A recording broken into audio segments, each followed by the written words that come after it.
Hello students, today we will learn class 4th social studies chapter The Northern Mountains part 1. So let's begin the chapter. The Northern Mountains. We all know India is a unique country and it has many major links. Hello students, today we will learn Class 4 Social Studies chapter The Northern Mountains Part 1. So let's begin the chapter. We all know India is a unique country with various landforms like mountains, plateaus, plains, coast and deserts etc. So in this chapter we will learn about one of the major landform, that is the Northern Mountains. These mountain ranges can be traced from Jammu and Kashmir to Arunachal Pradesh. The Northern Mountains are made up of two mountain ranges, the Himalayas and the Karakoram ranges. The Himalayas means abode of snow, is the highest mountain range in the world. They form a big wall along the northern borders of India. Its total length is about 2500 kilometers and its width is between 150 to 400 kilometers. Mount Everest. We all know its name. This is the highest peak in the world and this is located in the Himalayan range. Its height is 8,848 meters. And Mount Everest located in Nepal. Many people and professional trekkers regularly climb the snow-covered peaks of the Himalayas, and these people known as the mountaineers. Sir Edmund Hillary and Tenzing Norgay were the first to climb Mount Everest in 1953. Bachendri Pal was the first Indian woman to climb the peak in 1984 and Santosh Yadav was the first woman in the world to have climbed Mount Everest twice. Now let's come to the ranges of Himalaya. So the Himalayas have three ranges: Himadri, the Great Himalayas, Himachal, also known as the Middle Himalayas, and the Shivalik ranges, that is the Lesser Himalayas. Let's learn about these ranges in brief. Himadri ranges. The Himadri ranges are the highest and therefore snow-clad throughout the year.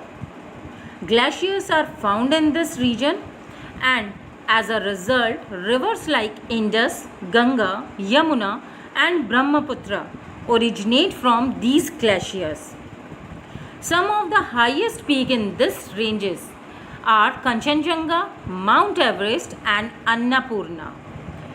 You can see the pictures of glaciers. The river originates from here and this is the picture of Mount Everest, the world's highest peak. It is situated in Himadri ranges. Now the second range is Himachal ranges. These are the middle ranges. They are lower than the Himadri and lie towards its south. The slopes of these mountains are covered with pine, cheer and deodar trees.